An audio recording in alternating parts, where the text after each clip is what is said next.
marami kang kwento, pero yung mga kwento na yun hindi pwedeng ikwento. Ay nako, ang hirap nun guys, diba? Yung marami kang kwento pero hindi ka pwedeng magkwento, hindi mo siya pwedeng ikwento.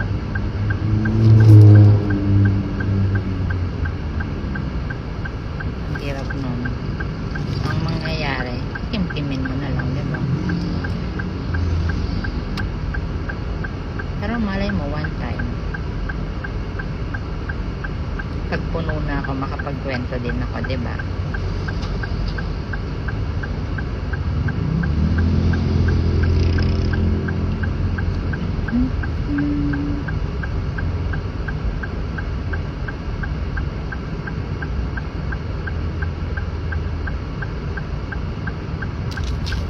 Okay guys, go na.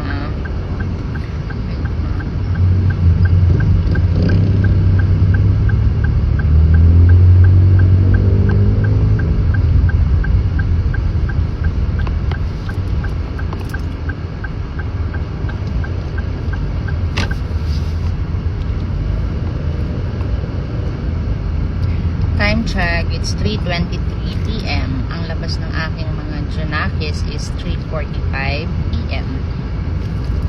Ang bilis lang ng oras, no? Ang bilis lang ng oras, guys.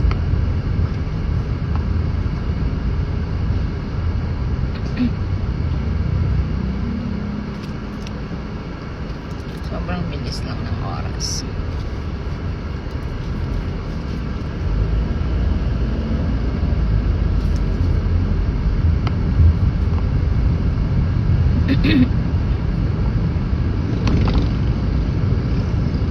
Nakaraang araw, kahit hindi nyo tinatanong, inaatake ako ng migraine, sobra. Parang gusto mong iumpog yung ulo mo. Hindi ko alam kung migraine pa ba yun or ano. Grabe talaga. Kalahati ng bungo ko talaga yung masakit. Hanggang kalahati ng leeg, kalahati ng tenga, kalahati ng mata, kalahati ng ulo, kalahati ng bungo. Ang masakit. Sobra.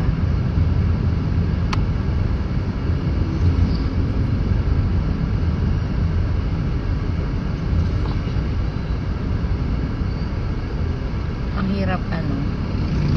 Diba? Yung ano mo yun. Ang hirap nun guys. Tapos pag ganon, hindi ka pwedeng huminto kasi may mga umaasa sa'yo. And hindi lang sa may mga umaasa kasi wala kang backup, walang kikilos para sa'yo. So kailangan mo gumalaw kahit ano pa yung nararamdaman mo, diba? Kahit masakit, huwag lang yung ano, talagang emergency siguro, baka ano, baka yun, anuhin ka na anuhin ka na. Hindi, grabe talaga, grabe, pero nagtrabaho pa rin ako nun guys. Hindi lang sa manibela ha, syempre hindi ko yung trabaho, may mga trabaho akong ginawa na inutos nung client.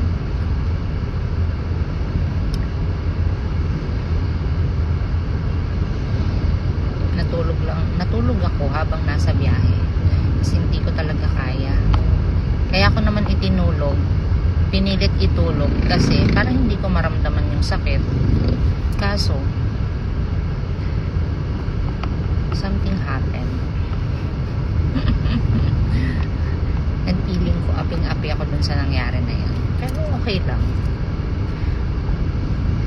Huwag tayong gumanti. God knows everything. God sees everything. Diba? As long as alam mong wala kang ginagawang masama. At lahat ng intention mo mabuti. Wala kang dapat itatakot. Wala kang dapat ipaliwanag sa mga ganun. Diba? So ayun, malapit na ako guys sa school. Malapit sa school. And tomorrow is Friday. Pahinga ni Inday. Pahinga ni Inday bukas. Ay, tama ba? It's Thursday today. So, magpapahinga si Inday. Ay, Saturday, pahinga ni Inday.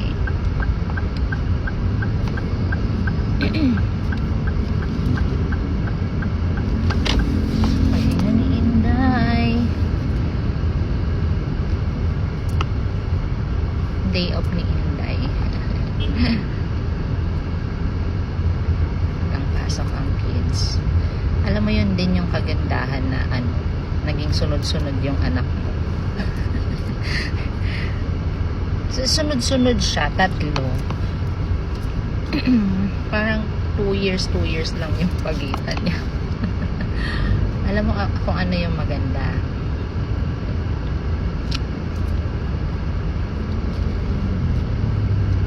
Alam ko ano yung maganda doon. Siyempre pag maliliit pa, mahirap talaga. Mahirap na yun.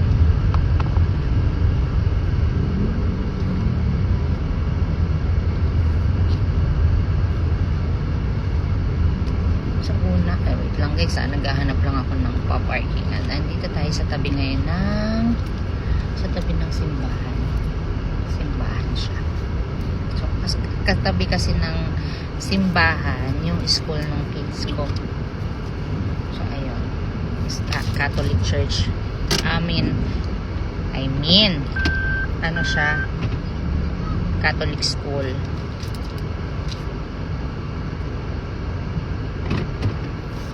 So, ayun. Kapag park na tayo. Catholic school siya. Asan nga yung sinasabi ko? Ayun. Putol na naman to guys. Idudugtong ko na lang.